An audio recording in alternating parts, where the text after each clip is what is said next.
Hey. Hi. So she's across the street. And then she's also from across the street. Oh my God. Her name is Maddie. She goes, it's Maddie. What's her last name? Clifton. How old is she? She's 8 years old. Where was she playing at around the house? Right around the house here. She had on a pair of shorts and a red t-shirt. When's the last time anybody saw her? 4:30 to 5. On November 3rd, 1998, 8-year-old Maddie Clifton went outside to play in her Jacksonville, Florida neighborhood and never returned. Friends, neighbors, and even her family searched frantically, while TV crews spread her picture across the nation. But just a week later, the truth emerged in the most horrifying way possible.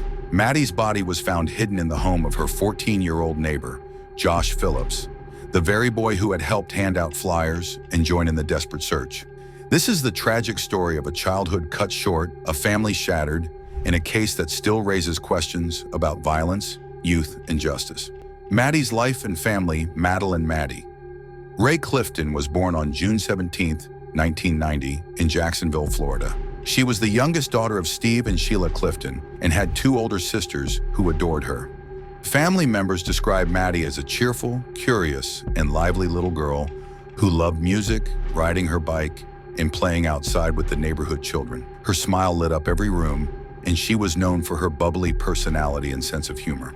For her parents, Maddie was more than their youngest child. She was the heart of their home. Her mother later recalled how Maddie had a way of making everyone laugh, even during tough days. She loved to sing along to her favorite songs and had dreams of growing up to do something special.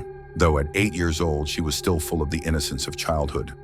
Maddie's life was ordinary in the most beautiful sense. She went to school, played with friends, and lived in what seemed to be a safe suburban neighborhood. That normalcy, her bike rides, her laughter, her games of tag makes what happened to her on that November afternoon even more heartbreaking. The day she disappeared. On the afternoon of November 3rd, 1998, Maddie came home from school like usual. After putting down her things, she quickly changed and ran outside to play. Neighbors saw her riding her bike and playing in the yard around 5 p.m. Her mother expected her home for dinner, but as the sun set, Maddie never came back. Panic set in almost immediately. Sheila Clifton, realizing her daughter was missing, began searching the neighborhood, calling Maddie's name. Neighbors joined, and within hours, the Jacksonville Sheriff's Office was contacted. The case escalated quickly, with law enforcement launching a full-scale search. Dogs were brought in, and volunteers combed through woods and yards, but there was no sign of Maddie. The community responded with overwhelming support.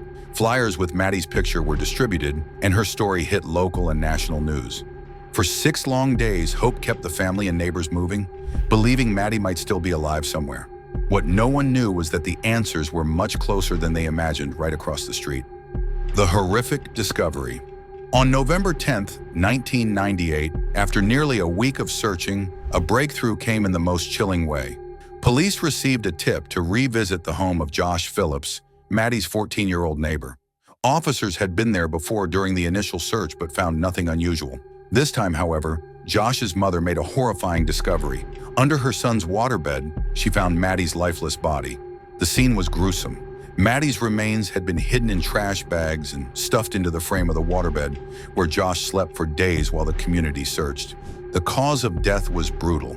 She had been beaten and stabbed multiple times. The realization that she had been so close all along, in the very house of a boy many considered harmless, shocked not just the neighborhood, but the entire country. When Josh's mother discovered the body, she immediately called the police. Within hours, Josh Phillips was arrested and charged with the murder of Maddie Clifton. What had started as a missing person case had now become one of the most infamous juvenile murder cases in American history. Who was Josh Phillips? Josh Phillips was just 14 years old at the time of Maddie's murder. On the surface, he seemed like an ordinary teenager. He lived with his parents, went to school, and had no serious history of trouble with the law. Friends described him as somewhat quiet but not violent. However, his home life painted a darker picture. Josh's father, Steve Phillips, was known to be strict and controlling. Reports later revealed he had a violent temper and kept the household in constant tension. Josh's defense team would later argue that his fear of his father's anger influenced his panicked actions that day. Despite appearing normal to his peers, Josh hid a deeply disturbing secret. Not only had he killed Maddie, but he managed to conceal her body under his bed for an entire week while continuing with his daily life, attending school, and even joining in the search efforts for Maddie. This ability to mask such a horrific crime stunned investigators and psychologists alike. The motive and confession. When questioned, Josh Phillips eventually admitted to killing Maddie, but his explanation left many unsettled. According to his confession, Maddie had come over asking to play baseball. While they played, Josh accidentally hit her in the eye with the ball. Panicking, he feared his father would punish him for having a girl over unsupervised and for causing trouble. In a state of fear, Josh dragged Maddie inside and attacked her violently to keep her quiet. His story revealed a chilling mix of panic and brutality. Instead of seeking help for the accident, Josh chose violence, ultimately beating and stabbing her before hiding her under his bed. Prosecutors argued that his actions went far beyond panic. They showed intent to silence Maddie permanently. The motive became a central point of debate during the trial. Was this a tragic overreaction by a frightened boy? Or was it the calculated killing of a child? For Maddie's family, the motive hardly mattered. What mattered was that their beloved daughter was gone, and justice was now the only thing left to fight for. The trial and verdict. The trial of Josh Phillips began in 1999 and quickly drew national attention, not only because of the crime's brutality, but also because Josh was just 14 at the time. Prosecutors insisted he be tried as an adult, arguing that hiding Maddie's body under his bed for days showed a chilling awareness of his actions. The defense painted him as a frightened boy acting out of panic, but the disturbing details of the murder left little room for sympathy. In the end, the jury sided with the prosecution.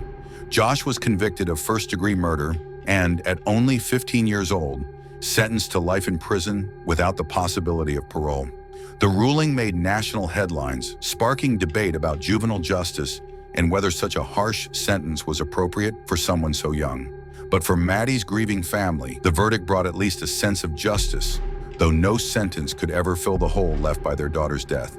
Josh has now spent decades behind bars, and legal changes later made him eligible for parole after 25 years. Still, the Clifton family remains steadfast in their belief that the punishment must reflect the crime's irreversible damage.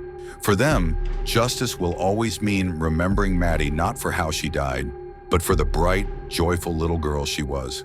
The murder of Maddie Clifton remains one of the most haunting cases in American true crime history, a reminder of how quickly innocence can be stolen and how even the most ordinary neighborhoods can hide unthinkable darkness. Maddie was just 8 years old, full of life and laughter, when her future was taken in a single moment of violence. Though Josh Phillips serves his sentence, no punishment can undo the pain left behind. For Maddie's family, the fight is not about remembering the horror, but about honoring the little girl they lost. Her story stands as both a tragedy and a warning. To protect our children, to confront violence, and to never forget the lives cut short too soon. What do you think about this case? Do you believe Josh Phillips deserved life in prison, or should justice have been served differently? And most importantly, what lessons can we take from Maddie's story to better protect children today? If you found this breakdown powerful, make sure to like, share, and subscribe for more true crime stories that uncover the darkest truths behind the headlines.